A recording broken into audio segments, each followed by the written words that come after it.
Sir एक second देखते हैं। Okay, now it's okay, right? Yeah.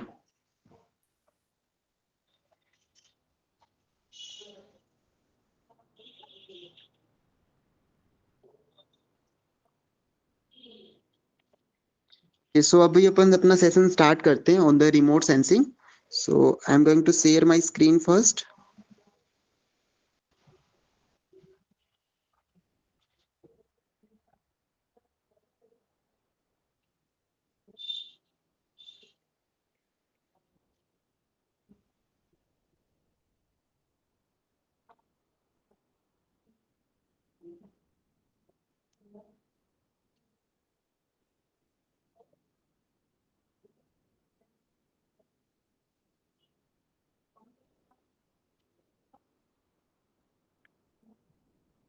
Is my screen visible to everyone? Yes, sir. Hello Pavan, it's recording now, okay?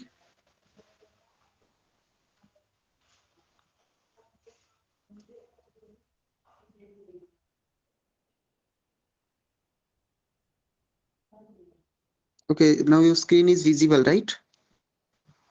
Okay. So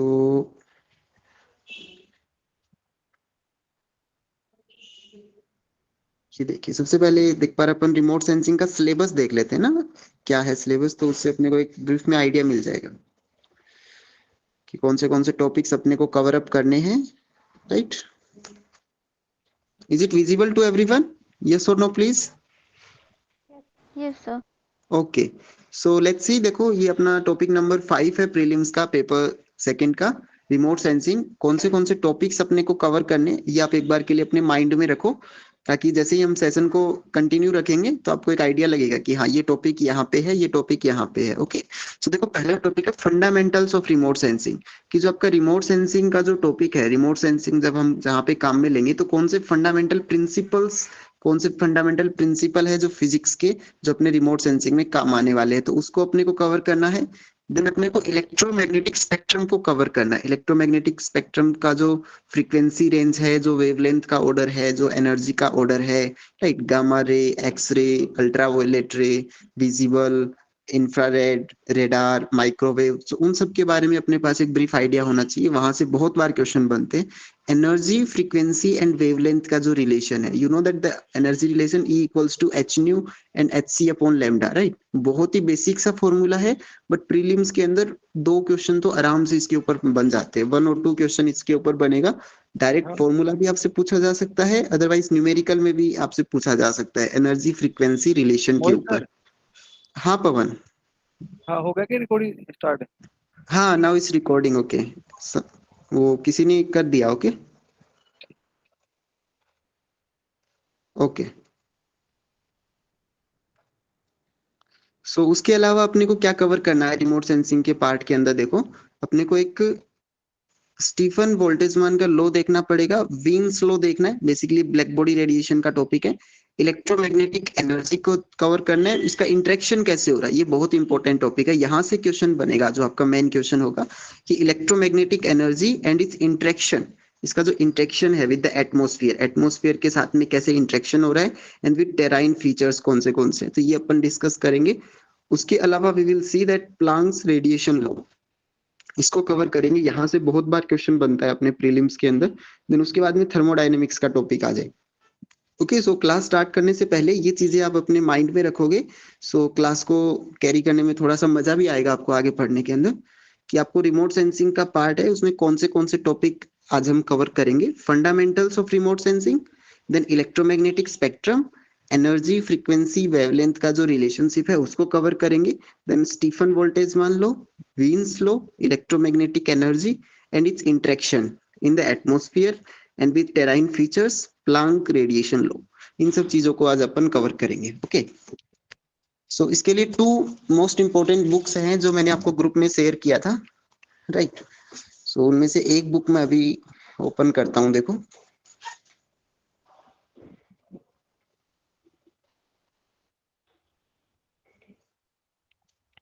is it visible? Yes okay, so this Yes, sir. Book is on fundamentals of remote sensing. ये book आपके mains के exam के लिए बहुत ज्यादा important काम आएगी। पहले आप प्रीलिम्स को कवर करो, जैसे ही अपना मेंस का टाइम आएगा तब ये बुक जो है आपको बहुत ज्यादा हेल्पफुल होने वाली है। ओके, सो इस बुक को अभी से थोड़ा सा पढ़ना स्टार्ट करोगे then it will be better. ये नोएम लेविन की कोई बुक है, फंडामेंटल ऑफ रिमोट सेंसिंग की बुक है। इसके अंदर आपको कंटेंट मिलेगा, देखो चैप्टर्स, टेबल ऑफ कंटेंट्स के अंदर जो आपका पहला टॉपिक है इंट्रोडक्शन पर है, बना था कि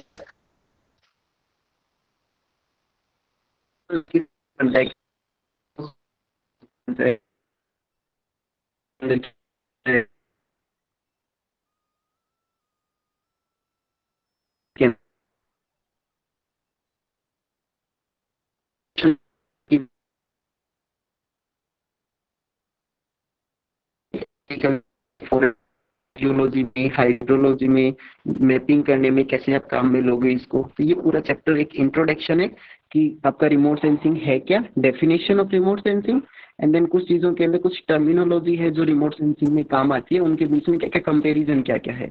एरियल फोटोग्राफी क्या होती है, फोटोग्रामेट्री क्या होती है, मेंस के लिए बहुत इंपॉर्टेंट है। एक 10 मार्क्स का क्वेश्चन बनता है मेंस के अंदर कि व्हाट इज फोटोग्रामेट्री एंड क्या इसका प्रिंसिपल क्या है, उसके ऊपर क्वेश्चन बनता है। सोनार बहुत इंपॉर्टेंट है। देन एक क्वेश्चन बन जाता है, मेंस के अंदर भी बनता है, प्रीलिम्स के अंदर भी एक क्वेश्चन बनता है कि सैटेलाइट इमेज और मैप के अंदर क्या डिफरेंस है, what is the difference between satellite image and A map. Okay, and similarly what is this GIS क्या है, राइट, इसके ऊपर क्वेश्चन बन जाता है मेंस के अंदर। एरियल फोटोग्राफी, फोटोग्रामेट्री और रिमोट सेंसिंग में क्या रिलेशनशिप क्या है, क्या डिफरेंसेस है, राइट। सोनार क्या है, सोनार का बेसिक प्रिंसिपल क्या है, प्रीलिम्स के अंदर क्वेश्चन बनता है, इस बार भी आ सकता है, तो इसको नोट डाउन कीजिए कि सोनार का प्रिंसिपल क्या है, एक एप्लीकेशंस क्या क्या है। तो ये आपका चैप्टर नंबर 1 है ओवरऑल। देन उसके बाद में जो मोस्ट इंपॉर्टेंट चैप्टर है जो आपके प्रीलिम्स के लिए इंपॉर्टेंट है वो आपका चैप्टर नंबर 2 है।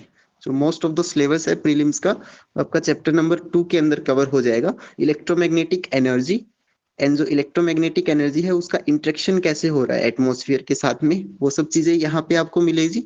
एंड देन एनर्जी रेडिएशन के जो लॉज हैं, Wien's law, Planck radiation law, ये सारे लॉज के बारे में यहाँ पे डिस्कस किया हुआ है। Planck radiation law, Wien's displacement law, black body का जो कंसेप्ट है, इमिसिविटी क्या होता है, देन रेडिएंट टेम्परेचर क्या होता है, लाइक इलेक्ट्रोमैग्नेटिक स्पेक्ट्रम क्या है। जैसे अभी मैं ये जो टॉपिक आपको बता रहा हूँ इसके अंदर कंटेंट के अंदर, तो आप रिलेट कर पा रहे हो क्या सिलेबस के टॉपिक से कि एज इट इज सिलेबस यहाँ से बना हुआ है, यस और no? Yes, sir. Yes, sir. Yes, sir. Right, तो जो सिलेबस में टॉपिक गिवन है सेम कंटेंट आपको यहाँ पे गिवन है, तो इस ये बुक बहुत ज्यादा इंपॉर्टेंट होने वाली है आपके लिए। देन वेवलेंथ के कौन से बैंड है, एटमॉस्फेयर के इफेक्ट्स कौन से हैं, जैसे कि स्कैटरिंग होता है, एब्जॉर्प्शन होता है, रिफ्लेक्टेंस होता है, राइट। एंड देन इस टाइप की चीजें हैं जो आपका चैप्टर नंबर 2 कवर करेगा।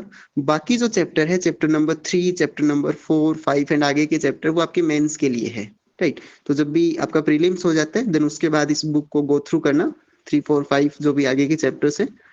अब तक सिर्फ प्रीलिम्स के लिए आपको ध्यान में रखना है कि चैप्टर 1 का बेसिक आइडिया आपको होना चाहिए, देन चैप्टर 2 का थोड़ा सा, चैप्टर 2 ज्यादा इंपॉर्टेंट है, चैप्टर 1 के थ्रू बेसिक आइडिया आपको होना चाहिए।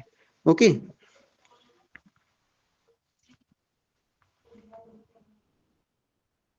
जैसे ये देखो आपका ये टॉपिक है चैप्टर नंबर जो 6 है, एक्टिव रिमोट सेंसिंग। अभी जो पिछला प्रीलिम्स का एग्जाम हुआ था उसमें क्वेश्चन आया था कि विच of the following is an active remote sensing method.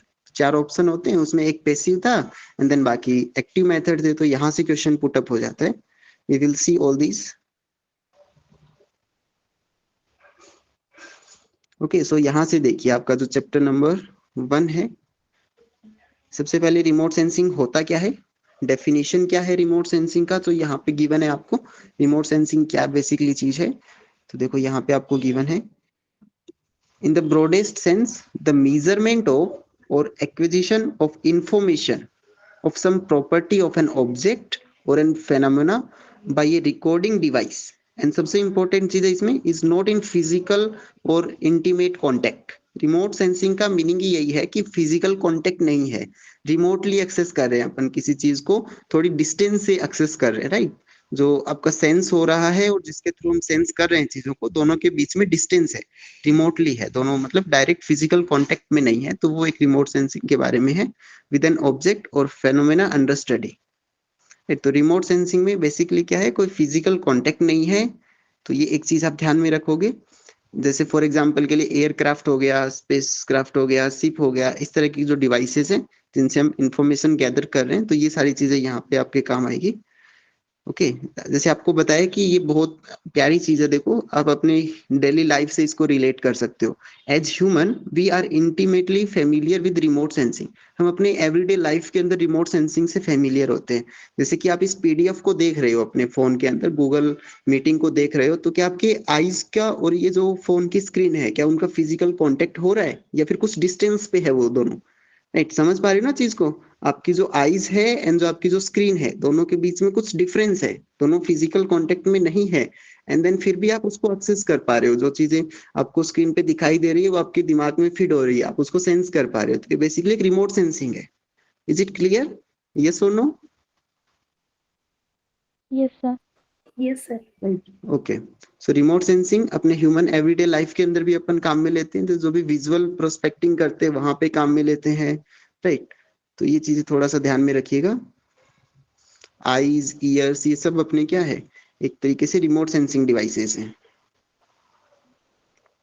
उसके बाद में ये आप थोड़ा सा अपनी तरफ से थोड़ा सा नोट डाउन कीजिएगा, देखना इसके बारे में। सैटेलाइट एंड इमेज, सैटेलाइट की जो इमेज है और मैप है, इनमें क्या डिफरेंस है? तो ये बेसिकली मेंस के लिए ज्यादा इंपॉर्टेंट है, प्रीलिम्स के लिए इतना नहीं है। फिर भी एक बार के लिए इसको गो थ्रू हो जाना, जो चैप्टर 1 जो है इसका। तो अपना जो मेन मोटिव रहेगा वो अपन चैप्टर 2 से बात करेंगे। राइट, ये देखो ये वाला थोड़ा सा देख लेना आप, रिमोट सेंसिंग एंड सोनार के अंदर क्या डिफरेंस है। राइट, देखो यहाँ पे लिखा हुआ है कि जो सोनार है वो क्या है, basically studying the surface of sea. Sea की जो सरफेस है उसको देखेंगे, उसका जो इंस्ट्रूमेंट है उसको अपन सोनार बोल रहे हैं, फ्रॉम ए डिस्टेंस से देख रहे हैं। ओके, तो ये ध्यान रखिएगा कि जो सोनार है वो एक एक्टिव रिमोट सेंसिंग है। ये क्वेश्चन बनेगा आपके प्रीलिम्स के अंदर कि विच of the following is an active remote sensing. 3 उसमें पैसिव रहेंगे, एक रहेगा उसमें सोनार, तो आपको टिक करना है सोनार के ऊपर। तो ये ध्यान रखिएगा जो सोनार है वो एक तरीके से एक्टिव रिमोट सेंसिंग है। ऐसे ही जो आपका जो रेडार है वो भी आपका एक एक्टिव रिमोट सेंसिंग है। Getting my point?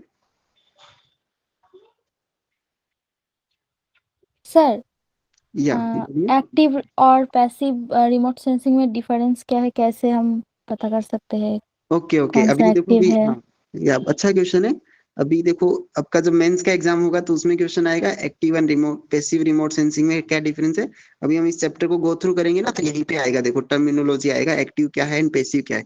एक बहुत ही प्यारा सा डायग्राम बना हुआ मिलेगा, उसके थ्रू अपने को बहुत इजीली समझ में आएगी चीजें। Okay, we will see that in the chapter number 2 it is given. Okay, so applications क्या क्या है उसको थोड़ा सा नोट डाउन करके रखना। ये चैप्टर 1 आपको बेसिकली खुद से ही पढ़ने के लिए है। ओके, एग्रीकल्चर फॉरेस्ट्री में अपन इसको काम में ले रहे हैं, थोड़ी सी चीजें देख लेना। जियोलॉजी में कैसे कैसे इसको काम में ले रहे हैं, हाइड्रोलॉजी में क्या क्या इसके यूजेज हैं, सी आइस के अंदर क्या क्या यूजेज हैं इसके, मैपिंग के अंदर क्या क्या यूजेज हैं इसके। तो ये तो आप थोड़ा सा देख लेना।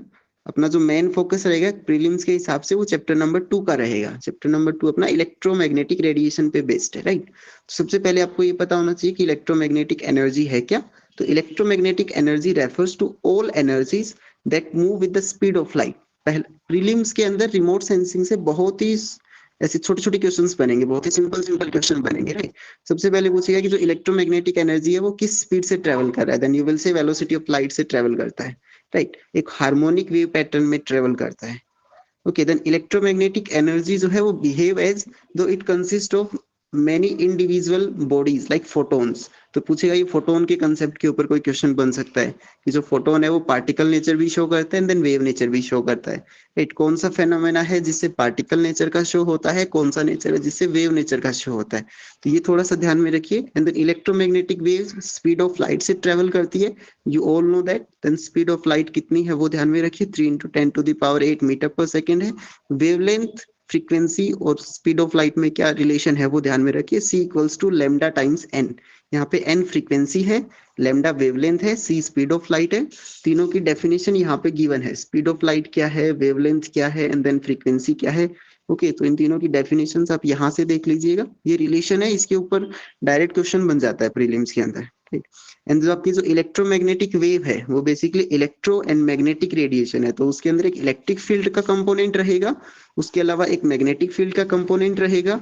एंड ये जो कंपोनेंट है वो कांस्टेंट नहीं है, बेसिकली वेरी कर रहे हैं। इलेक्ट्रिक फील्ड और मैग्नेटिक फील्ड दोनों वेरी कर रहे हैं, वेरिंग इन मैग्नीट्यूड के अंदर भी एंड इन द डायरेक्शन के अंदर भी। तो यहाँ से 2-3 क्वेश्चन ये बन सकते हैं कि इलेक्ट्रिक फील्ड मैग्नेटिक फील्ड के परपेंडिकुलर होता है and then direction of propagation के भी परपेंडिकुलर होता है, जो कि आप इस डायग्राम से देख पा रहे होंगे, राइट, कि जो इलेक्ट्रोमैग्नेटिक वेव है वो जेड डायरेक्शन में मूव कर रही है, इलेक्ट्रिक फील्ड वाई डायरेक्शन में है एंड देन मैग्नेटिक फील्ड आपका एक्स डायरेक्शन में है। तो इस टाइप से आप चीजों को देख सकते हो। Electric field and magnetic field दोनों वेरी कर रहे हैं, डायरेक्शन में भी वेरी कर रहे हैं, मैग्नीट्यूड में भी वेरी कर रहे हैं, राइट।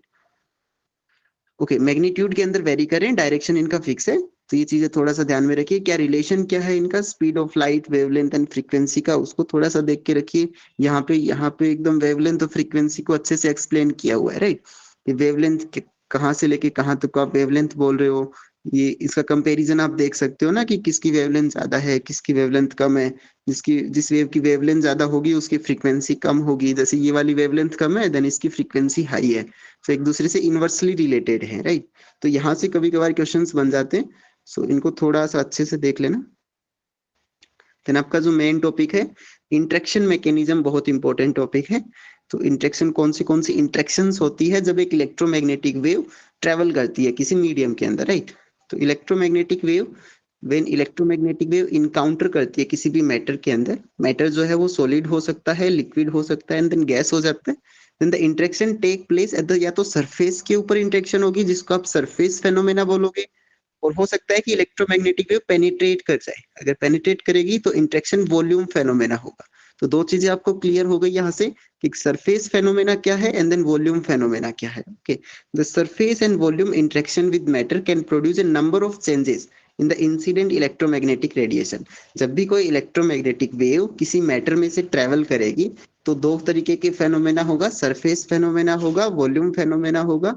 एंड जो इलेक्ट्रोमैग्नेटिक वेव है उनकी प्रॉपर्टीज के अंदर कुछ चेंजेस आ जाएंगे। क्या क्या चेंजेस आ जाएंगे, चेंजेस प्राइमरीली चेंजेस क्या क्या हो सकते हैं, मैग्नीट्यूड में चेंज आ सकता है, उसकी डायरेक्शन चेंज हो सकती है, वेवलेंथ में कुछ चेंजमेंट आ सकता है, पोलराइजेशन चेंज हो सकता है, फेज चेंज हो सकता है।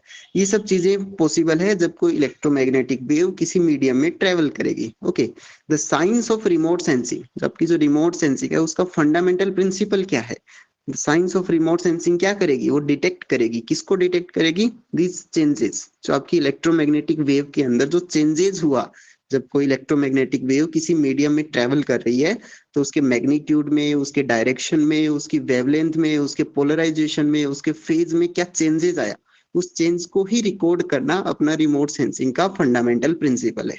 Is it clear to everyone? Yes और no please? Yes, sir. Yes, sir. Any doubt so far? No, sir. No.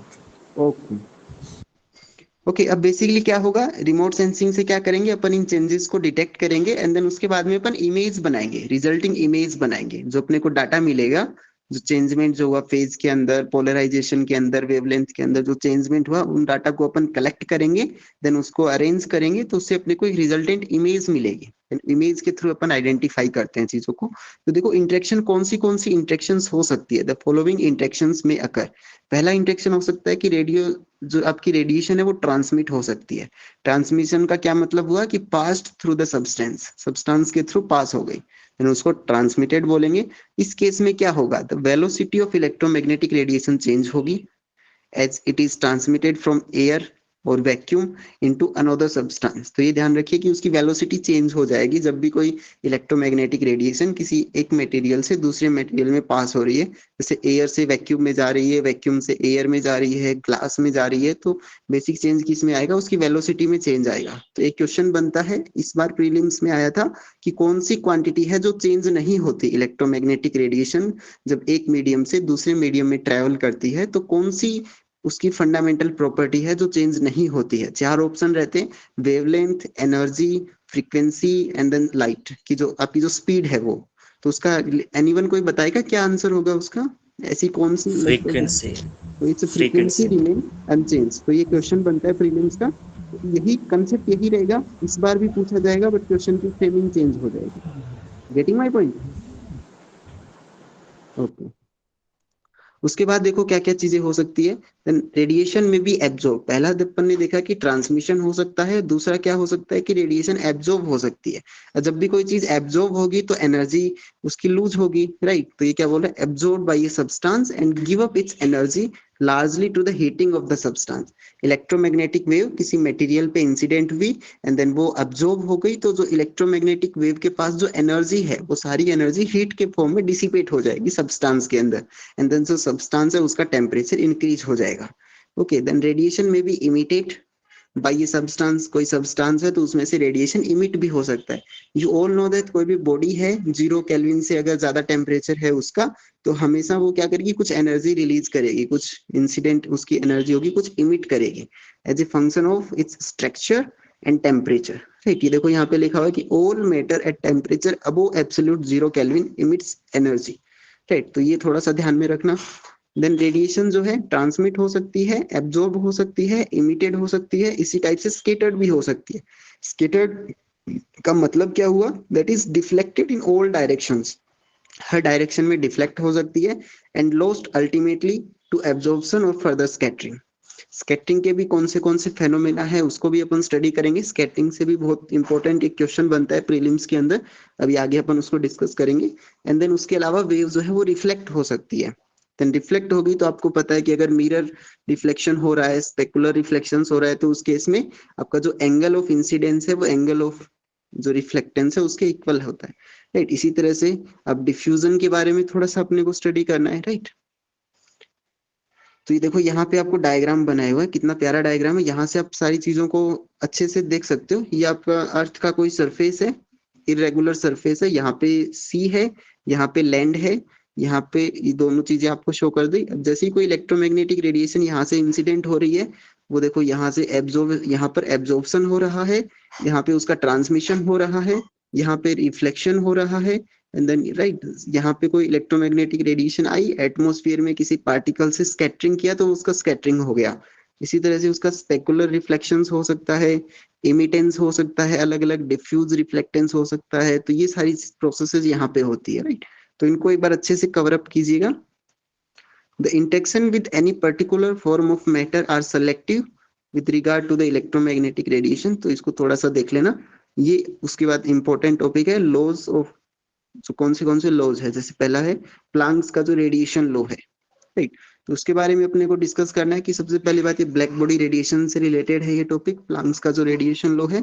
और ये प्लांक्स का रेडिएशन लॉ किसके बारे में बताएगा, प्रीलिम्स का सिंपल सा क्वेश्चन बनता है कि Planck radiation law governs the, govern क्या क्या गवर्न करेगा, the intensity of radiation emitted by unit surface area into a fixed direction solid angle from the black body as a function of wavelength for a fixed temperature. Planck के radiation law को कैसे express करोगे, ये उसका formula है, यहाँ से question बन जाएगा प्रीलिम्स के अंदर। सिंपल सा क्या करेगा, ऑप्शन चेंज कर देगा। ये जो लैम्डा की पावर 5 है, 4 ऑप्शन मिलेगा उसमें, कहीं पे लैम्डा की पावर 4 मिलेगा, कहीं पे लैम्डा की पावर 3 मिलेगा, कहीं पे क्या करेगा एच स्क्वायर कर देगा, सी क्यूब कर देगा। तो फॉर्मूला आपको बेसिकली ध्यान में रखना है, ओके, प्रीलिम्स के लिए इंपॉर्टेंट है। सो इसको नोट डाउन करके रखिए। सो ये आपका प्लांक्स रेडिएशन लॉ का फॉर्मूला है, यहाँ पे एच प्लांक कांस्टेंट है, के वोल्टेज मान कांस्टेंट है, सी स्पीड ऑफ लाइट है, इसको थोड़ा सा देख लेना। Every object with temperature above absolute zero जो है वो एनर्जी को रेडिएट करता है। ये आपको एक डायग्राम बनाया हुआ है, इस डायग्राम से भी प्रीलिम्स के अंदर क्वेश्चन बन सकता है। देखो इसमें क्या है, ये जो आपका डॉटेड लाइन है वो आपको अर्थ के बारे में बता रहा है। अर्थ का जो ब्लैक बॉडी है वो डॉटेड लाइन से शो किया हुआ है, यहाँ पे जो डॉटेड लाइन है वो अर्थ के लिए है, सन के लिए, सन जो ब्लैक बॉडी जो सन है उसको यहाँ पे पूरा शो किया हुआ है, एंड देन इफेक्टिव जो है उसका यहाँ पे कंक्लूजन बनाया हुआ है। तो इसको थोड़ा सा आप देखोगे तो आपको आइडिया लगेगा कि कहाँ पे कौन सा वाला रिलेशन फॉलो हो रहा है, ओके। देन देखो ये वाला जो ये वाली लाइन है, इससे आपका क्वेश्चन बन सकता है, earth and sun black body की तरह बिहेव करेंगे, प्लांक्स लॉ को फॉलो करेंगे, एंड देन उसके बाद में जो आपका वीन्स का जो डिस्प्लेसमेंट लो है ये इंपॉर्टेंट है। जो लेमडा है उसका लिए formula lambda T equals to, ये वाला जो फॉर्मूला है इसको थोड़ा सा देख लेना। तो यहाँ से फॉर्मूला जो लेमडा है वो टेम्परेचर के इनवर्सली प्रोपोर्शनल है, तो यहाँ से आपका क्वेश्चन बन सकता है प्रीलिम्स के अंदर, उसको थोड़ा सा देख लेना। जैसे टेम्परेचर डिक्रीज होगा वेवलेंथ इंक्रीज होगा, राइट। और जो आपका लो है वो विंस डिस्प्लेसमेंट है। प्रीलिम्स में क्वेश्चन क्या बनेगा, सिंपल सा क्वेश्चन बनेगा, lambda T equals to B, यहाँ पे बी की वैल्यू क्या है आपसे पूछा जाएगा। 4 ऑप्शन रहेंगे तो आपको ये वैल्यू ध्यान में रखनी पड़ेगी। और क्वेश्चन क्या बन सकता है, लैम्डा की वैल्यू गिवन होगी, टेम्परेचर आपसे पूछ लिया जाएगा। थर्ड क्वेश्चन क्या बन सकता है कि आपको टेम्परेचर की वैल्यू गिवन होगी एंड देन आपसे वेवलेंथ पूछा जाएगा, राइट। सो इस टाइप के कुछ क्वेश्चन है जो आपके प्रीलिम्स के अंदर बन सकते हैं। सो इनको आप नोट डाउन करके रखिए। उसके अलावा ब्लैक बॉडी का जो कंसेप्ट है उसके अंदर इमिसिविटी क्या है, रेडिएंट टेम्परेचर क्या है, उसके बारे में भी आपको थोड़ा कवर अप करना पड़ेगा चीजों को, राइट। स्टीफन बोल्ट्जमान का जो लॉ है उसको आपको कवर करना पड़ेगा। Is it clear everyone, any doubt so far?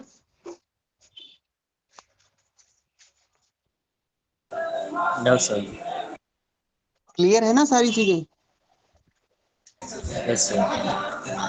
Other one please सभी लोग बताइए एक बार चैट बॉक्स में, यस और नो। ओवरलोड तो नहीं हो रहा ना? Let me check.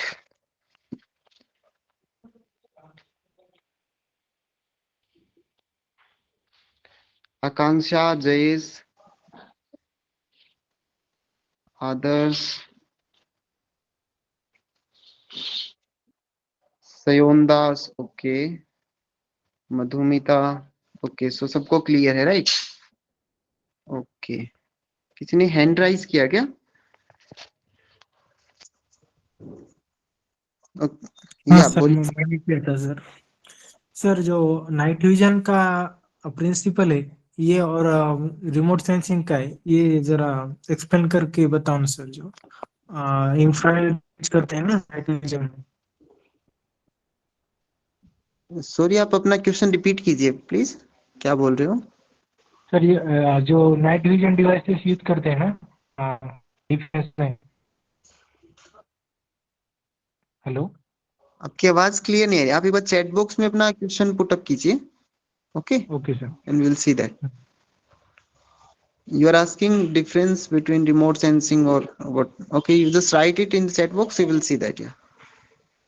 Other one? Any doubt? All clear?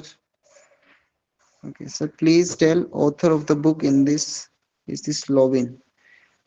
या बुक मैंने आपको उस पे व्हाट्सएप ग्रुप पे शेयर किया है ना बुक को, नोविन लेविन करके कुछ नाम है ऑथर का, you can check that, okay.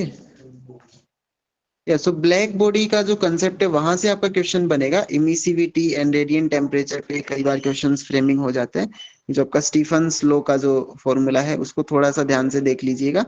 Black body होती क्या है? By definition black body is a material that absorb all the radiant energy that strike it, right?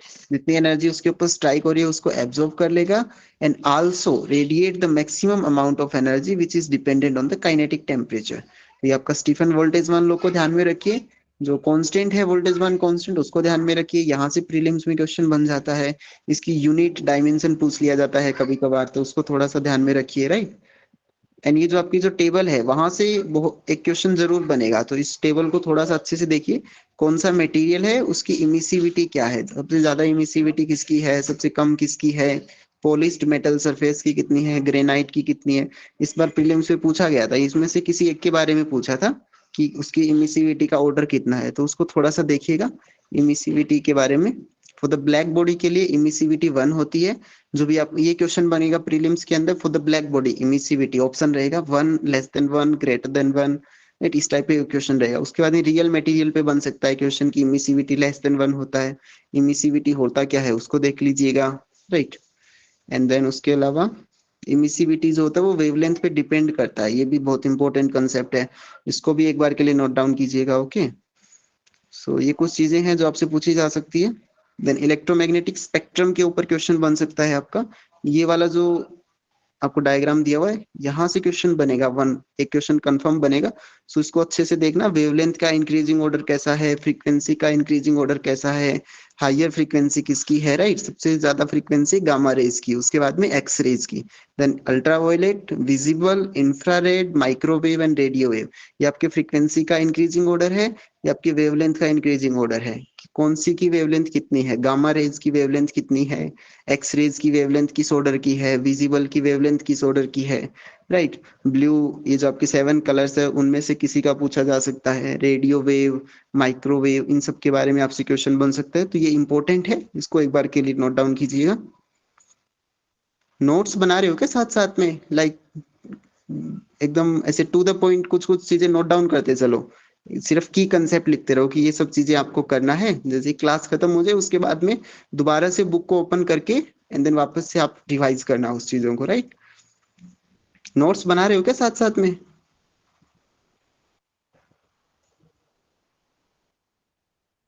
Hello, yes और no please, yes sir. Yes और no?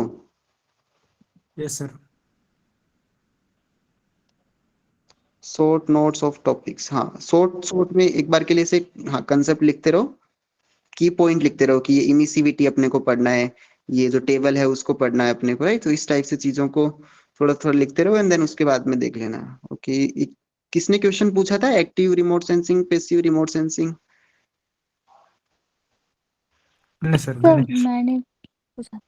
हाँ तो देखो यहाँ पे एक डायग्राम बनाया हुआ, देखो कितना प्यारा डायग्राम है, इससे आपको एकदम से क्लियर हो जाएगा कि एक्टिव रिमोट सेंसिंग क्या है and then passive remote sensing क्या है एंड दोनों में डिफरेंस क्या है, राइट। देखो पैसिव रिमोट सेंसिंग का मतलब है कि सन से आपके अर्थ के ऊपर लाइट जा रही है, वो जो सन से जो लाइट गई अर्थ के ऊपर, अर्थ क्योंकि एक बॉडी है, सॉलिड या लिक्विड जैसी भी फॉर्म में है, तो इसके अंदर इलेक्ट्रोमैग्नेटिक, ये जो सन से जो लाइट जा रही है वो इलेक्ट्रोमैग्नेटिक वेव है।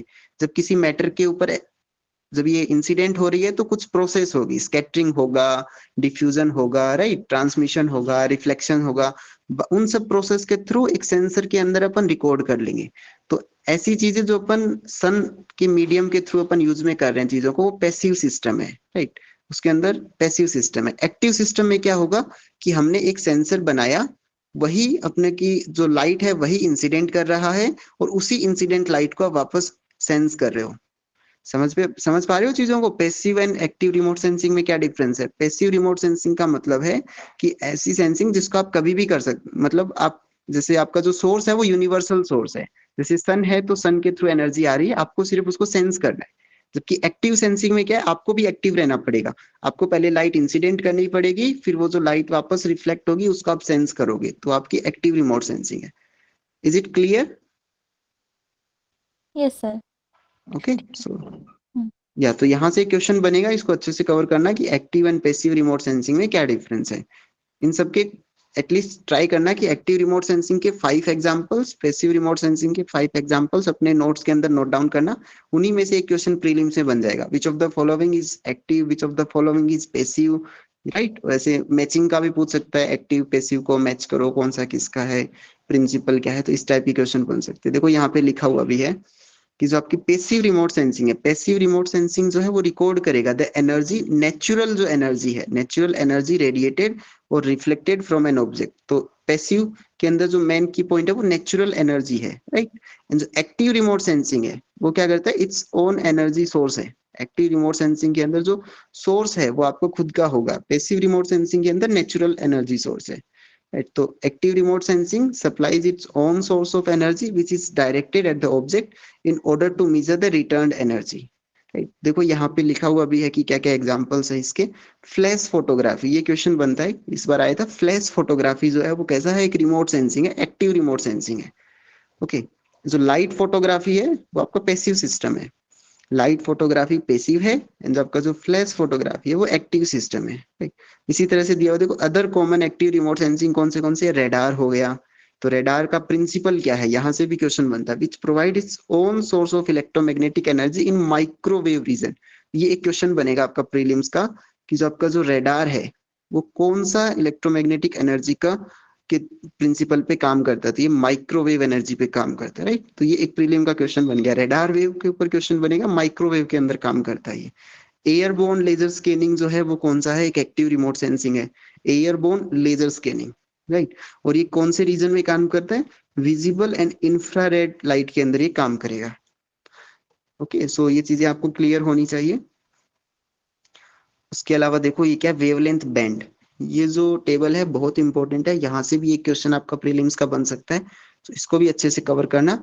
यहाँ पे क्या क्या गिवन है, देखो बैंड गिवन है, देन उसकी वेवलेंथ गिवन है, और क्या क्या स्पेशल प्रॉपर्टीज क्या क्या है वो आपको गिवन है। बैंड के अंदर आपको gamma rays, X-ray, ultraviolet, photographic, visible, infrared, right. IR के अंदर भी कई टाइप होते हैं, reflected, thermal, microwave and radar. किसकी वेवलेंथ कितना है, ये ऑर्डर आपको ध्यान में रखना है, राइट। एंड देन सबकी क्या क्या एक इंपॉर्टेंट प्रॉपर्टीज है, उनको आप लोग एक बार के लिए देख लीजिएगा। जैसे कि नीचे से स्टार्ट करते हैं, क्योंकि ये वाला सबसे ज्यादा इंपॉर्टेंट है। रेडार, रेडार जो है वो एक एक्टिव रिमोट सेंसिंग है, ये एक क्वेश्चन हो गया। दूसरा क्वेश्चन माइक्रोवेव पे काम करता है, दूसरा क्वेश्चन हो गया, राइट।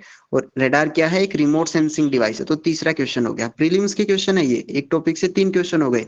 रेडार पे क्वेश्चन बनेगा, एक और क्वेश्चन देखो वेवलेंथ का ऑर्डर, क्वेश्चन बनेगा रेडार की वेवलेंथ कितनी है, तो ये एक क्वेश्चन हो गया। कैसा मेथड है, एक्टिव मेथड है। उसके बाद कौन से रीजन में काम करता है, माइक्रोवेव रीजन में काम करता है। और ये कौन सा मेथड है, एक रिमोट सेंसिंग मेथड है, राइट। तो इस टाइप के क्वेश्चंस आपके फ्रेमिंग हो सकती है। तो ये आप एक बार के लिए इसको देख लेना टेबल को अच्छे से। देन उसके अलावा एटमॉस्फेरिक इफेक्ट है, एटमॉस्फेयर पे कौन से इफेक्ट हो रहे हैं वो आपको यहाँ पे गिवन है। तो यहाँ पे एक कंसेप्ट है जो कि बहुत इंपॉर्टेंट है, जहां से क्वेश्चन बनता है, एटमॉस्फेरिक विंडो। देखो कहीं पे नाम लिखा हुआ है क्या, एटमॉस्फेरिक विंडो का नाम कहीं पे लिखा हुआ होगा, तो ये एक काम की चीज है। देखो इसमें क्या है, यहाँ से थोड़ा देखना इसको, द गैसेस आल्सो, थोड़ा इसको चलो स्टार्टिंग से ही देख लेते हैं। Our eyes inform us that atmosphere is essentially transparent to light, right. Atmosphere है वो लाइट के लिए ट्रांसपेरेंट है, and we tend to assume that this condition exist for all electromagnetic radiation. जैसे ही आप ऐसे समझो कि जैसे आप खुले आसमान में देखते हो तो आपको एकदम लास्ट पॉइंट तक दिखता है ना, रात को तारे वगैरह भी दिखते हैं, तो एक तरीके से ऐसा बोल सकते हैं ना कि जो विजिबल लाइट है वो ट्रांसपेरेंट है। एटमॉस्फेयर के अंदर ऐसा कोई मीडियम नहीं है जिसके अंदर वो एब्जॉर्ब हो रही है या ऐसा कुछ, कि ट्रांसपेरेंट है। तो ये तो सिर्फ इसके लिए हुआ, विजिबल लाइट के लिए, क्योंकि अपनी जो आईज है वो सेंसिबल है सिर्फ विजिबल लाइट के लिए। तब क्या होगा, जब कोई माइक्रोवेव रेडिएशन इंसिडेंट हो रही है, कोई गामा रेज इंसिडेंट हो रही है, कोई रेडियो वेव इंसिडेंट हो रही है, उस केस में क्या होगा, तो वो चीजें यहाँ पे लिखी हुई है। In fact, however, the gases of atmosphere selectively scatter light of different wavelength. ये बहुत इंपॉर्टेंट कंसेप्ट है। जो एटमॉस्फेयर के अंदर जो डिफरेंट डिफरेंट गैसेस हैं, ऑक्सीजन हो गया, नाइट्रोजन हो गया, आपका कार्बन डाइऑक्साइड हो गया, कार्बन मोनोऑक्साइड हो गया, देन जो आपकी जो नोबल गैसेस हैं वो हो गई। तो सब जो गैसेस हैं वो एक सेलेक्टिवली एब्जॉर्ब करती है, अलग अलग, हर गैस का एक फिक्स पॉइंट है कि वो इस वेवलेंथ रीजन वाली गैस को एब्जॉर्ब कर लेगा, बाकी सबको ट्रांसमिट कर देगा। ऐसे ही अलग अलग गैसेस की अलग अलग प्रॉपर्टीज है, तो वो अपने को थोड़ा सा नोट डाउन करके चलना है। The gases also absorb electromagnetic radiation at a specific wavelength interval called the absorption band. एक एब्जॉर्प्शन बैंड क्या हो गया, एब्जॉर्प्शन बैंड का मतलब हो गया किसी गैस के लिए एब्जॉर्प्शन बैंड वो रीजन है जिस रीजन की वेवलेंथ को वो एब्जॉर्ब कर रहा है। And उसी का जस्ट अपोजिट कंसेप्ट है atmospheric window, the intervening region of high energy transmission. जो ट्रांसमिशन, ऐसा रीजन, ऐसा वेवलेंथ रीजन जिसको गैसेस ट्रांसमिट कर रही है, तो उसको अपन बोलते हैं एटमॉस्फेरिक ट्रांसमिशन बैंड, या फिर उसको अपन विंडो भी बोल सकते हैं, एटमॉस्फेरिक विंडो। तो क्वेश्चन बनता है कि एटमॉस्फेरिक विंडो क्या है, प्रीलिम्स के अंदर भी क्वेश्चन बनता है, मेंस के अंदर भी बहुत इंपॉर्टेंट क्वेश्चन बनता है। एंड कौन सी गैसेस का एटमॉस्फेरिक विंडो कौन से रीजन में है वेवलेंथ का, तो ये एक क्वेश्चन बनता है, तो उसको नोट डाउन करके रखिएगा।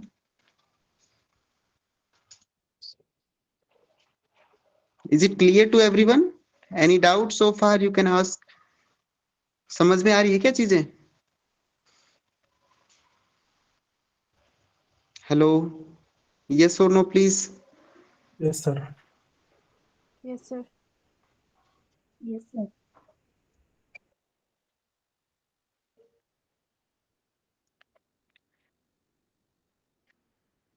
ओके, सो उसके बाद में देखो आप क्या क्या चीजें हैं इसके अंदर। Particle and gases in the atmosphere can affect incoming light and radiation. तो इफेक्ट कौन से, स्कैटरिंग हो सकता है, एब्जॉर्प्शन हो सकता है। स्कैटरिंग के अंदर क्या होगा, यहाँ से बहुत इंपॉर्टेंट, बहुत ही प्यारा क्वेश्चन बनता है कि Rayleigh scattering and then Mie scattering, दोनों में डिफरेंस क्या है, दोनों का कंडीशन क्या है, कब आपका रेले स्कैटरिंग होगा, कब आपका माई स्कैटरिंग होगा। तो ये बहुत इंपॉर्टेंट कंसेप्ट है, ये इसको नोट डाउन करके रखना। स्कैटरिंग जो होता है, स्कैटरिंग अकर व्हेन पार्टिकल और large gas molecule present in the atmosphere interact with and causes the electromagnetic radiation to be redirected from its original path। तो ये तो यहाँ पे इन्होंने स्कैटरिंग की डेफिनेशन दे दी। And then how much scattering take place, कितना स्कैटरिंग टेक प्लेस हुआ, and several factor including wavelength of radiation. ये जो कितना स्कैटरिंग होगा किसी भी लाइट का, वो किस किस पे डिपेंड करेगा, तो ये प्रीलिम्स का क्वेश्चन बनेगा, किस किस पे डिपेंड करेगा। सेवरल फैक्टर्स है, वेवलेंथ उसके अंदर एक इंपॉर्टेंट फैक्टर है, वेवलेंथ ऑफ रेडिएशन पे डिपेंड करेगा, अबेंडेंस ऑफ पार्टिकल गैसेस कौन सी है उस पे डिपेंड करेगा, कितना डिस्टेंस ट्रेवल किया है उसने एटमॉस्फेयर में उस पे डिपेंड करेगा। तो उसके अकॉर्डिंग उसको 3 पार्ट्स में अपन ने स्कैटरिंग को डिवाइड किया है, एक रेले स्कैटरिंग है, एक माई स्कैटरिंग है, एंड एक है नॉन सेलेक्टिव स्कैटरिंग। राइट, तो उसके बारे में अभी अपन डिस्कस करेंगे। देखो, Rayleigh scattering occur when particle are very small compare to the wavelength of radiation. तो यही इंपॉर्टेंट कंसेप्ट है आपका, प्रीलिम्स के अंदर क्वेश्चन बनेगा। रेले स्कैटरिंग कब अकर होगा, 4 ऑप्शन रहेंगे। particle are very small compared to wavelength of radiation, particle are very large compared to wavelength of radiation, particle are of equal wavelength, and इस टाइप का क्वेश्चन बनेगा। तो ये ध्यान रखना है कि रेले स्कैटरिंग कब होगा, जब particle are very small compare to the wavelength of radiation. Right, और एक कौन से पार्टिकल्स में हो सकता है, these could be particles such as small specks of dust, nitrogen and oxygen molecule. Right, तो ये थोड़ा सा ध्यान रखना। Rayleigh scattering causes shorter wavelength of energy to be scattered much more than the longer wavelength. तो 2 effect होते हैं जो रेले स्कैटरिंग की वजह से होता है। सबसे पहला इफेक्ट है कि जो स्काई है वो ब्लू अपीयर होता है। उसके अलावा एक और है इसके अंदर कि जो आपका सनराइज और सनसेट के टाइम पे जो सन है आपका रेडिश दिखाई देता है, राइट, रेड कलर का होता है। तो ये दोनों के दोनों कंसेप्ट आपके रेले स्कैटरिंग पे बेस्ड है। तो 3 क्वेश्चन बन सकते हैं रेले स्कैटरिंग पे। पहला कि पार्टिकल की साइज कैसी होनी चाहिए वेवलेंथ के कंपैरिजन में, एंड देन कौन से एप्लीकेशन है स्काई ब्लू का, and then sunrise and sunset का। राइट, यहाँ से इसको थोड़ा सा देख लेना। इसी तरह से माई स्कैटरिंग ये कब होगा, जब particle are just about the same size. तो ये कंसेप्ट ध्यान रखना, same size as the wavelength of radiation. कौन से पार्टिकल कर सकते हैं ऐसा, डस्ट कर सकता है, पोलेन, स्मोक, वाटर वेपर, ये जो है वो आपका माई स्कैटरिंग के लिए पॉसिबल होते हैं। राइट, ये क्या करते हैं, अफेक्ट करते हैं longer wavelength than those affected by Rayleigh scattering, ऐसी। Okay, and then Mie scattering जो होता है mostly in the lower portion of the atmosphere. ज्यादातर कहाँ पे मिलेगा आपको, lower portion of the atmosphere पे मिलेगा, जहाँ पे ये जो लार्ज पार्टिकल है ये बहुत ज्यादा अबेंडेंट में होते हैं, डोमिनेंट होते हैं। राइट, उसके बाद में फाइनल स्कैटरिंग है कौन सी, नॉन सेलेक्टिव स्कैटरिंग। तो इसके बारे में थोड़ा सा ध्यान रखने का, ये कब होता है, when particle are much larger than the wavelength of radiation. Right, तो 3 तरीके की स्कैटरिंग हो गई आपकी। ये दोनों, ये जो रेले स्कैटरिंग और माई स्कैटरिंग है तो सेलेक्टिव स्कैटरिंग है, उसके अलावा एक नॉन सेलेक्टिव स्कैटरिंग है। रेले स्कैटरिंग कब होगी, जब पार्टिकल की जो साइज है बहुत ही स्मॉल है compare to the wavelength of light. Mie scattering कब होगी, जब इक्वल साइजेस हैं और जब पार्टिकल की साइज ज्यादा हो जाएगी। Right, when the particle are much larger than the wavelength of radiation, उस केस में आपका non scattering, non selective scattering होगा। फॉर एग्जाम्पल के लिए आपका वाटर ड्रॉपलेट हो गया, लार्ज डस्ट पार्टिकल हो गई, ये आपका कुछ इस टाइप की स्कैटरिंग शो करेंगे। ओके, देन उसके बाद में ये तो स्कैटरिंग के बारे में था। ऐसे ही आपको एब्जॉर्प्शन के बारे में ध्यान रखना है कि एब्जॉर्प्शन भी एक अच्छी मेन मैकेनिज्म है for the electromagnetic radiation. Right, तो ये ध्यान रखना। देखो यहाँ पे लिखा हुआ है मॉलिक्यूल इन द एटमॉस्फेयर जो है वो एब्जॉर्ब करते हैं energy at various wavelengths. Right, यहाँ से एक क्वेश्चन बनता है, ये बहुत ही इंपॉर्टेंट क्वेश्चन है। Ozone, carbon dioxide and water vapour are 3 main atmospheric constituents. ये इस बार के प्रीलिम्स में क्वेश्चन आया था, which of the following are the main atmospheric constitutions which absorb the radiation. 4 options थे, उसमें था ozone, carbon dioxide and then water vapour. इसी तरह से कुछ और ऑप्शन थे, ozone, nitrogen and then ozone, उसके अलावा हाइड्रोजन, इस तरह के मिक्सअप में था। तो ये ध्यान रखना कि जो मेन एटमॉस्फेरिक कंस्टिट्यूएंट्स हैं जो कि एब्जॉर्प्शन के लिए रेस्पॉन्सिबल है वो कौन से हैं, एक तो ओजोन है, carbon dioxide and water vapour है। ये 3 आपकी मेन कंस्टिट्यूएंट है फॉर द एटमॉस्फेरिक एब्जॉर्प्शन के लिए, विच एब्जॉर्ब द रेडिएशन। तो ये एक इंपॉर्टेंट पॉइंट है जिनको आपको ध्यान रखना है। ये वाला जो पैराग्राफ है इसमें से क्वेश्चन बनेगा आपका बहुत इंपॉर्टेंट, कि ओजोन कौन से वेवलेंथ रीजन में एब्जॉर्ब करेगा, कार्बन डाइऑक्साइड कौन से वेवलेंथ रीजन में एब्जॉर्ब करेगा, एंड देन वाटर वेपर कौन से वेवलेंथ के रीजन में आपका एब्जॉर्ब करेगा। तो ये आपको ध्यान रखना है। राइट, कैपेसिटी है क्या अभी और पढ़ने का? Hello, getting bored? तो सब पढ़ा दीजिए। यस और नो प्लीज। अभी है क्या कैपेसिटी और sir. पढ़ने का? Yes, sir. यूपीएससी एस्पिरेंट हो ना आप लोग अभी, तो आपको आदत डालनी पड़ेगी ना 3-4 आवर्स की कंटिन्यूअस क्लास की। Are you ready for that? Yes sir. Okay. आप में से कितने लोगों ने ये दृष्टि आईएएस का वो वीडियो देखा है? ये आपका नाम भूल गया मैं, जो फाउंडर है ना विकास दिव्या करती, उनके लेक्चर्स कितने लोगों ने देखे हैं जो 3-4 आवर्स के रहते हैं मोस्टली? कमेंट बॉक्स में बताओ जरा। Let me check.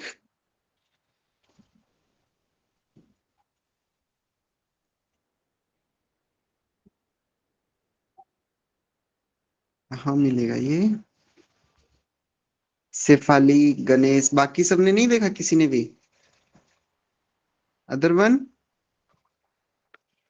Okay, so let's continue.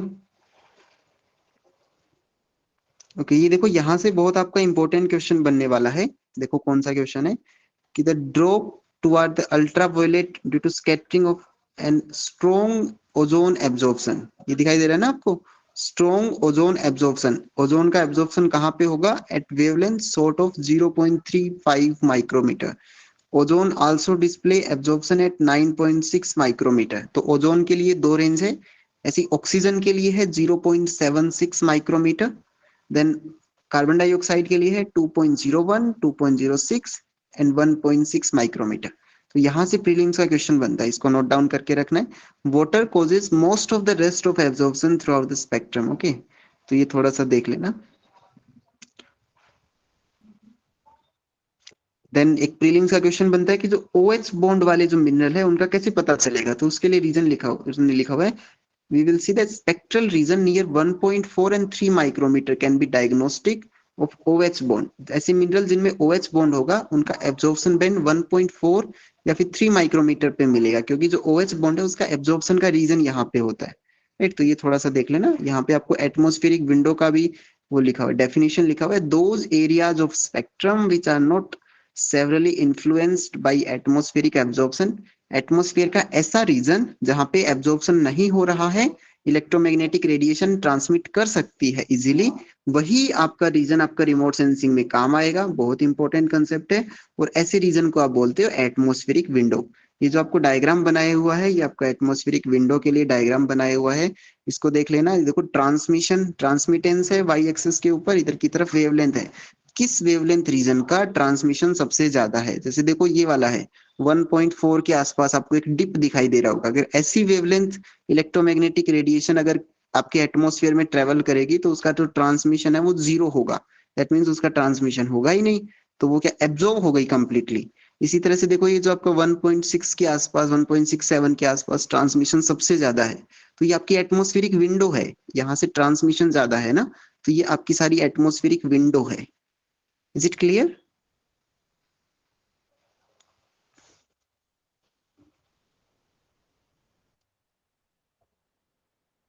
तो यहाँ पे भी थोड़ा सा गिवन है, इसको भी थोड़ा सा देख लेना। देन यहाँ से क्वेश्चन बनता है कि एल्बिडो क्या होता है, राइट? एल्बिडो क्या है? एक डिफाइंड एज द रेशियो है। किसका रेशियो है? प्रीलिम्स के अंदर इंपॉर्टेंट क्वेश्चन बनता है, ratio of amount of electromagnetic energy reflected by the surface to the amount of energy incident upon it. कोई भी सरफेस है उसके ऊपर इंसिडेंट हुई एनर्जी, देन रिफ्लेक्ट हो गई, देन इन दोनों का जो रेशियो है वो आपका एल्बिडो होता है, राइट? एल्बिडो एक होता है स्पेक्ट्रल रिफ्लेक्टेंस, दोनों के अंदर डिफरेंस होता है। तो ये थोड़ा सा आप नोट डाउन कर लेना क्या डिफरेंस होता है दोनों के अंदर।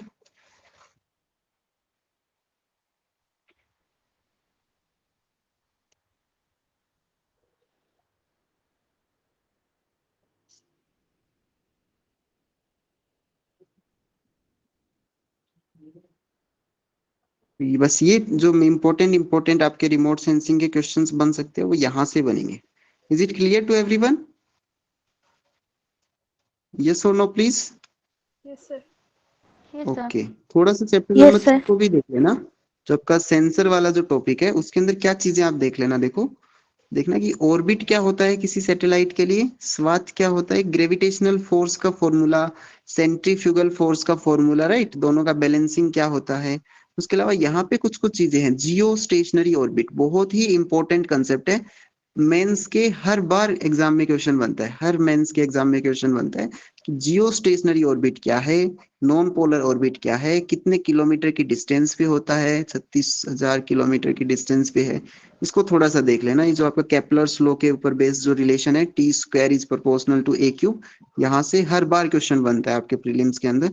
इसको थोड़ा सा देख लेना। सन सिंक्रोनस सैटेलाइट क्या है, बस इसके अलावा बस इतना देख लेना इसके अंदर। तो ये आपकी एक बुक थी जो आपको कवर अप करना है। उसके अलावा देखो एक बुक और मैंने आपको सेंड की थी,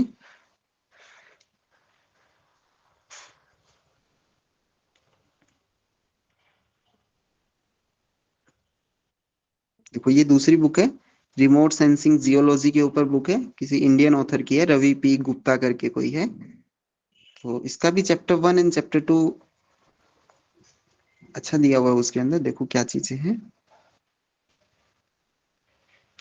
तो आपका जो चैप्टर नंबर 1 है उसके अंदर इंट्रोडक्शन दिया हुआ है, रिमोट सेंसिंग की डेफिनेशन क्या है, स्कोप्स क्या क्या है रिमोट सेंसिंग के, फंडामेंटल प्रिंसिपल्स क्या क्या है रिमोट सेंसिंग के अंदर, एडवांटेज क्या है, लिमिटेशंस क्या है। ये आपके मेंस का क्वेश्चन हो गया, what are the limitation and advantage of remote sensing, 10 marks का क्वेश्चन बन जाता है ऐसे। ओके उसके अलावा देखो ये क्या है, हाँ ये वाला वही जो चैप्टर 2 के अंदर चीजें थी, वही इसी बुक के भी चैप्टर नंबर 2 के अंदर वही चीजें आपको वापस से गिवन है। Nature of electromagnetic radiation, electromagnetic radiation का नेचर क्या है, कौन से प्रिंसिपल्स हैं बेसिकली, रेडिएशन की टर्मिनोलॉजी कौन सी है, black body radiation, electromagnetic spectrum, then energy कौन सी अवेलेबल है आपके पास सेंसिंग के लिए, एटमॉस्फेयर में कौन से इफेक्ट हो रहे हैं, scattering, transmission, absorption, right, scattering, absorption, emission, then energy का इंटरेक्शन की मैकेनिज्म क्या क्या है, रिफ्लेक्शन की मैकेनिज्म, ट्रांसमिशन की, एब्जॉर्प्शन की मैकेनिज्म।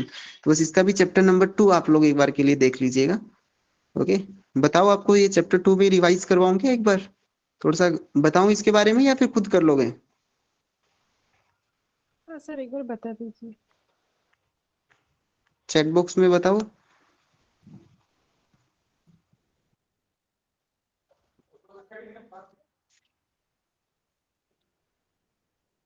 हेलो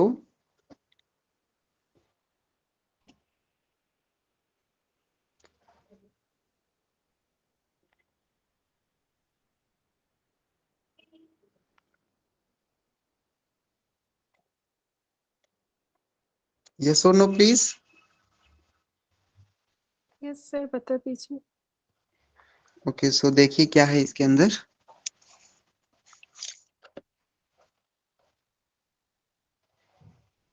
धीरे धीरे लेफ्ट हो रहे हैं क्या स्टूडेंट्स, एनर्जी लो हो गई क्या? No sir.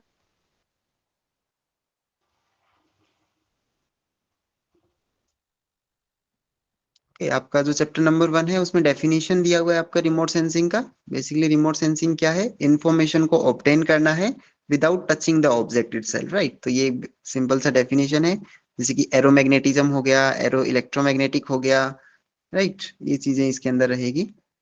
एंड उसके अलावा देखो क्या है इसमें,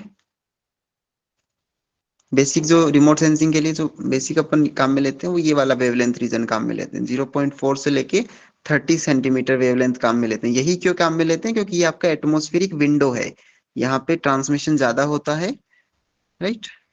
देन उसके अलावा देखो क्या है इसमें, fundamental principles, advantage and limitations क्या है ये आप लोग देख लेना, मेंस के लिए ज्यादा इंपॉर्टेंट है, प्रीलिम्स के अंदर इतना इंपॉर्टेंट इसका नहीं है पार्ट।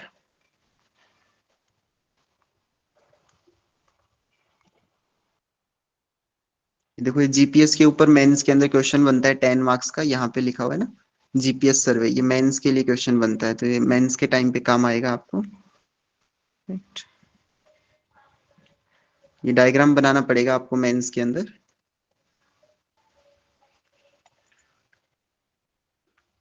यहाँ से देखिए चैप्टर नंबर 2 के अंदर क्या है, नेचर ऑफ इलेक्ट्रोमैग्नेटिक रेडिएशन। तो वही आपको इलेक्ट्रोमैग्नेटिक रेडिएशन का डायग्राम बनाया हुआ है, electric field, magnetic field and जिस डायरेक्शन में मूव कर रहा है वो तीनों एक दूसरे के परपेंडिकुलर है, सी इक्वल्स टू न्यू लैम्डा का रिलेशन आपको फॉलो करना है इसके अंदर, राइट। एंड देन देखो इसके अंदर आगे क्या है, the properties of electromagnetic radiation को तो 2 पार्ट में डिवाइड कर सकते हो, वेव नेचर होता है उसका एंड देन पार्टिकल नेचर होता है, राइट। मैक्सवेल ने आपको 4 सेट ऑफ डिफरेंशियल इक्वेशंस आपको मैक्सवेल ने दिया था, you know that. And then it is written here that electric field and magnetic field are always perpendicular to each other and also perpendicular to the direction of propagation, right। तो ये थोड़ा सा ध्यान में रखिएगा। स्पीड ऑफ लाइट ध्यान में रखो कितना है, the speed of light vary करता है, ये देखो यहाँ पे लिखा हुआ है, speed of light vary from one medium to another, the variation being caused due to the change in wavelength of radiation from medium to medium. Wavelength में चेंज होगा, स्पीड ऑफ लाइट में चेंज होगा, but frequency में कभी change नहीं होगा, frequency में कभी चेंज नहीं होगा, राइट। ये देखो यहाँ पे लिखा हुआ भी है, frequency is an inherent property of the radiation that does not change with medium, right. Medium के साथ में फ्रीक्वेंसी चेंज नहीं होगा, एक इनहेरेंट प्रॉपर्टी है, राइट। उसके बाद में देखो क्या है, E equals to H nu h C upon lambda का रिलेशन अपने को ध्यान में रखना है। फोटॉन्स जो है, क्वांटा है, ये सब चीजें थोड़ा सा ध्यान में रखना। प्लांक कांस्टेंट का जो फॉर्मूला है, क्या रिलेशन है, वो थोड़ा ध्यान में रखना। एंड देन रेडिएशन के प्रिंसिपल्स क्या क्या है, कौन सी टर्मिनोलॉजी है, ये 2-3 टर्मिनोलॉजी है, इंपॉर्टेंट है, यहाँ से प्रीलिम्स में क्वेश्चन बनता है। Radiant energy, radiant flux, irradiance, ये इनको नोट डाउन कर लो अपने नोट्स के अंदर। एंड देन स्पेक्ट्रल इरेडियंस, 4 चीजें हैं, radiant energy, radiant flux, irradiance, and then spectral irradiance, and then radiance. एक बार क्वेश्चन बना प्रीलिम्स में कि इन पांचों में से किसी भी एक की यूनिट पूछ लेता है, किसकी यूनिट क्या है, किसकी डायमेंशन क्या है, रेडिएंट एनर्जी की क्या यूनिट है, स्पेक्ट्रल इरेडियंस की क्या यूनिट है। तो इसको एक बार आप लोग देख लीजिएगा। ब्लैक बॉडी का जो बेसिक प्रिंसिपल है वो आपको यहाँ पे गिवन है। वीन्स लॉ आपको गिवन है, lambda T equals to constant होता है, ये आपको वैल्यू आपको यहाँ पे गिवन है। स्टीफन वोल्टेजमान लॉ गिवन है, सिग्मा टी की पावर 4। एक प्रीलिम्स का क्वेश्चन बनता है, स्टीफन वोल्टेजमान लॉ क्या बताएगा, तो बताएगा टोटल रेडिएशन इमिटेड बाय ए ब्लैक बॉडी, राइट। फिर यहाँ पे देखो आपको गिवन है, ये ग्राफ इंपॉर्टेंट है, ओके। ये देखो अर्थ के लिए ब्लैक बॉडी का स्पेक्ट्रा बनाया हुआ है, यहाँ पे फायर जब लग जाती है तब कैसा होता है, राइट। सन के लिए कैसा है, सन के लिए विजिबल रीजन में ज्यादा है ना, उसी वजह से अपन देख पाते हैं। ये जो आपका जो अर्थ है वो मोस्टली IR रीजन के अंदर है, जैसे आपने फिल्मों में देखा होगा कि रेडिश चीजें दिखाई देती है ना, तो वो IR रीजन के अंदर होता है जब भी अर्थ की अपन बात करते हैं तो ब्लैक बॉडी के लिए। देन उसके अलावा प्लांक्स का लो यहाँ पे गिवन है, इनको दोनों को देख लेना थोड़ा सा। देन आपका वोल्टेज मान कांस्टेंट है, प्लांक कांस्टेंट है, ये सब चीजें देखनी है। वीन्स लो, रेले जीन्स लो, किरचॉफ लो इंपॉर्टेंट है, इसको देख लेना। इमिसिविटी एंड एब्जॉर्बिविटी इक्वल होता है, इक्वल्स टू 1 होता है फॉर द ब्लैक बॉडी। एक नेचुरल बॉडीज के लिए 1 से कम होता है, ब्लैक बॉडी के लिए इक्वल्स टू 1 होता है। ये सब चीजें थोड़ा सा नोट डाउन कर लेना। देन ये रिलेशन देख लेना। इलेक्ट्रोमैग्नेटिक स्पेक्ट्रम बेसिकली उस चैप्टर में, उस बुक में जो अपन ने कवर किया था वही चीजें इस चैप्टर में भी है, राइट। तो एक तरीके से ऐसा मानो कि रिवीजन हो जाएगा आप जब दोनों को देख लोगे, तो ये थोड़ा सा देख लेना। एटमॉस्फेरिक इफेक्ट कौन से हो रहे हैं उनको थोड़ा सा देख लेना। एटमॉस्फेरिक स्कैटरिंग है तो देखो यहाँ पे रिटर्न है कि जो स्कैटरिंग है 2 टाइप्स की है, नॉन सेलेक्टिव स्कैटरिंग है, देन सेलेक्टिव स्कैटरिंग है। नॉन सेलेक्टिव स्कैटरिंग कब होगा, जब all the wavelength are equally scattered, dust से, फॉग से। सेलेक्टिव स्कैटरिंग के अंदर 2 टाइप्स की है, रेले स्कैटरिंग है जिसको मोलिकुलर स्कैटरिंग भी बोलते हैं, एंड देन इसी टाइप से एक माई स्कैटरिंग है। तो ये यहाँ पे गिवन है आपको। वेवलेंथ रीजन कौन सा किस रीजन में काम कर रहा है वो आपको यहाँ पे गिवन है, वो देख लेना। देन एटमॉस्फेरिक विंडो के बारे में देखो लिखा हुआ है, hydrogen vapour, carbon dioxide and ozone most important atmospheric constituent है। किसका कौन सा रीजन है वो आपको यहाँ पे मिल जाएगा, थोड़ा देख लेना। ये इंटरेक्शन की मैकेनिज्म है, जब भी कोई इंसिडेंट रेडिएशन आएगी, रिफ्लेक्ट हो गई, एब्जॉर्ब हो गई एंड देन ट्रांसमिट हो गई। तो यहाँ पे तीनों की मैकेनिज्म लिखी हुई है। इंसिडेंट जो है वो कुछ रिफ्लेक्ट हो गई, कुछ एब्जॉर्ब हो गई एंड देन कुछ ट्रांसमिट हो गई। ये कंजर्वेशन ऑफ एनर्जी के लॉ को फॉलो करेगा।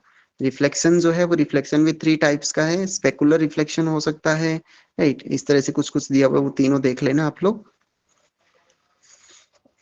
देन ट्रांसमिशन के बारे में है कि ट्रांसमिशन कैसे कैसे हो सकता है, ये लीडार और ये SLAR और सन और सेंसर, ये थोड़ा सा देख लेना कौन से के अंदर क्या होता है। एंड देन बस ये चीजें हैं इसके अंदर। Is it okay, any doubt? Hello, yes और no please, any doubt?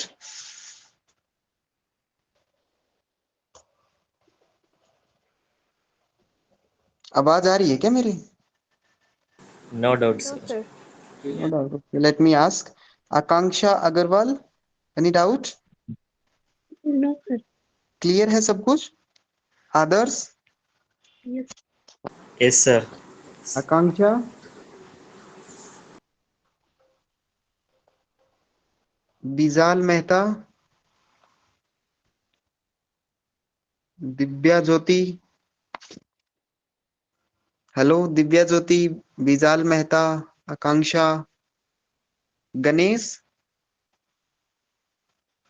Hello Ganesh, yes sir. Clear है क्या? कोई डाउट है आपको? नहीं सर। ओके, ये बिजाल मेहता, दिव्या ज्योति, ये म्यूट करके कहीं चले गए क्या? सो गए I think. Jayesh, Yes, sir. हाँ ओके, सर, कोई प्रॉब्लम नहीं है। Jayshree Pal, Kriti Sharma, Yes, sir. Clear है सब? कोई डाउट हो तो आप पूछ लो। No okay, doubt, sir. Madhumita, Yes, sir. Clear है। Okay, Sayon Das, yes sir. Shefali Giri, Soma Pal, Yes, sir. Okay, so I think सबको क्लियर है। सो रिमोट सेंसिंग से Yes, रिलेटेड sir. जो भी मटेरियल आपको मैंने ग्रुप पे सेंड किया है उसको वापस देखना। प्रीलिम्स के हिसाब से जो जो वन लाइनर क्वेश्चन बन सकते हैं ट्राई करना उनको बनाने की, जितने भी पॉसिबल क्वेश्चंस है। बेसिकली आपका रिमोट सेंसिंग से 10 से लेके 15 क्वेश्चंस बनेंगे। ओके, सो 20 से लेके 30 मार्क्स आपके यहाँ पे कवर अप हो जाएंगे। बहुत ही इजी क्वेश्चंस आएंगे, बस आपको एक बार इन सब चीजों को गो थ्रू होने की जरूरत है। ओके, बहुत ही सिंपल सिंपल क्वेश्चन आने वाले रिमोट सेंसिंग से। बस आपको जरूरत है कि एक बार उसको देखने की क्या क्या टॉपिक है, कैसे सिंपल सा question. Active remote sensing, passive remote sensing, interaction mechanism, Rayleigh scattering, Mie scattering, selective, non selective, atmospheric window, transmission, right, इस तरह के क्वेश्चंस बनेंगे। सो ट्राई करो कवर अप करने का चीजों को। ओके, प्रिपरेशन के अंदर अगर कोई दिक्कत आ रही है, कोई गाइडेंस की जरूरत है तो आप बता सकते हो। कुछ अप डाउन आ रहे हैं तो बता सकते हो। मन नहीं लग रहा पढ़ाई में, ऐसा कुछ हो रहा है? मन तो लग रहा होगा ना यूपीएससी एस्पिरेंट हो तो। ऐसा कैसा फील आ रहा है आपको यूपीएससी एस्पिरेंट होने के तौर पे? हेलो, हेलो सर, अभी डिसर्टेशन का अभी बहुत कुछ काम बाकी है, इसलिए थोड़ा कंफ्यूजन है सर। हेलो क्या बोल रहे हो गणेश? सर, कॉलेज कॉलेज का डिसर्टेशन का वर्क भी चालू है और क्लासेस भी ओके करने ओके, हैं, तो आप तो थोड़ा। एमएससी आपकी चल रही है तो ऐसा बोल रहे हो कि एमएससी साथ में तैयारी नहीं हो पाई, ऐसा कुछ थोड़ा दिक्कत आ रही है? हाँ हाँ ओके, सर, वही सर। तो ट्राई करो कवर अप करने का। ओके, अभी 2-3 महीने हैं आपके पास। साइड बाय साइड अपना कॉलेज का भी काम करते रहो और 2-3 घंटे निकाल के इसको भी कवर अप करते रहो। ओके, या बाकी जो आप कॉलेज में जो पढ़ रहे हो एमएससी के टाइम पे, वो भी कहीं ना कहीं आपके प्रीलिम्स में, मेंस में, इंटरव्यू में काम आएगा, राइट? सो उसको भी ऐसा नहीं है कि एकदम से स्किप कर दो। Okay, okay sir. Any other doubt? Anyone, you can ask without any hesitation. No doubt, sir. Okay, so we are ending this meeting. Okay, so thank you very much for joining this session. You may leave now. Thank you, sir. Thank you sir. Thank you, sir. Thank you sir.